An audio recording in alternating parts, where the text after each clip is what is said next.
जो दुनिया ते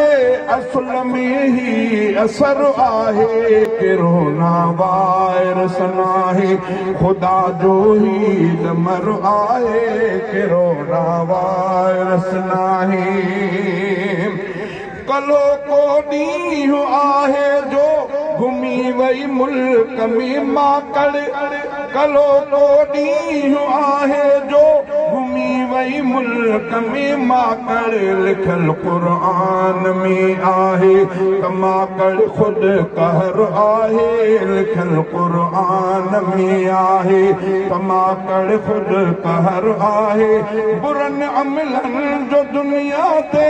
असल में ही असर आहे किरोना वायरस नाहे खुदा जो ही दमर आहे किरोना वायरस नाहे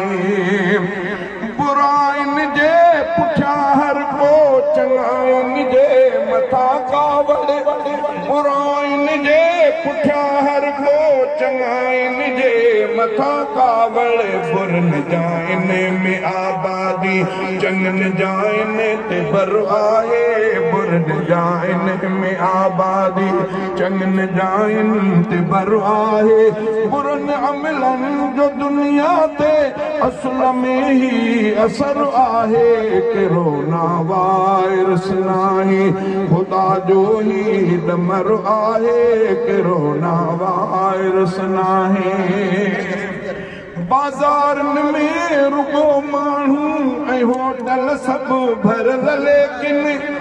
बाजार में रुगो माण्हू ऐं होटल सब भरल लेकिन मसाजिद ॾे अचण वारनि जो थोरो ई गुज़र आहे मसाजिद ॾे अचण वारनि जो थोरो ई गुज़र आहे बुरन अमलन जो दुनिया ते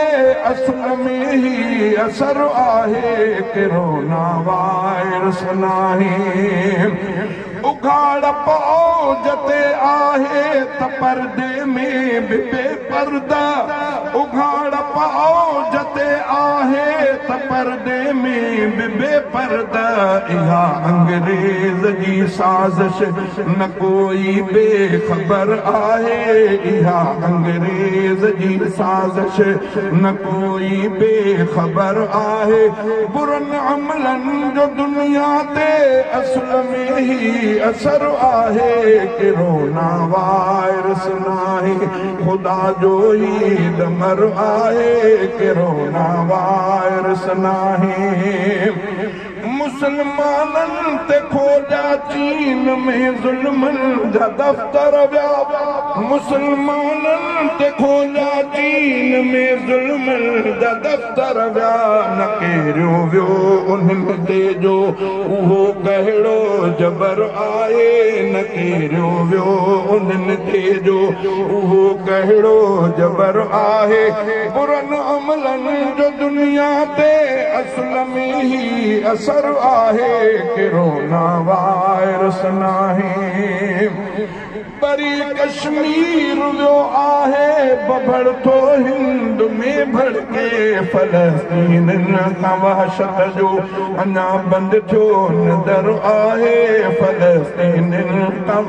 वहशत जो अञा बंद थियो नदर आहे बुरन अमलन जो दुनिया ते असल में ही असर आहे किरोना वायरस नाहे खुदा जो ही दमर आहे किरोना वायरस नाहे असांजी पो बि ख़ामोशी असां बोड़ा असां गूंगा असांजी पो बि ख़ामोशी असां बोड़ा असां गूंगा असां अंधा भले लुटजे असांजो कहिड़ो घर आहे असां अंधा भले लुटजे असांजो कहिड़ो घर आहे बुरन अमलन जो दुनिया ते असल में ही असर आहे किरोना वायरस नाहे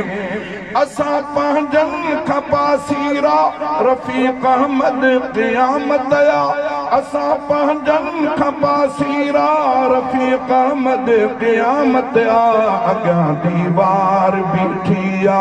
अॻियां दीवार बीठी आ असांजे लाइ पधर आहे अॻियां दीवार बीठी आ असांजे लाइ पधर आहे बुरनि अमलनि जो दुनिया ते असुल में ही असर आहे कोरोना वायरस नाहे खुदा जो ही दमर आहे कोरोना वायरस नाहे।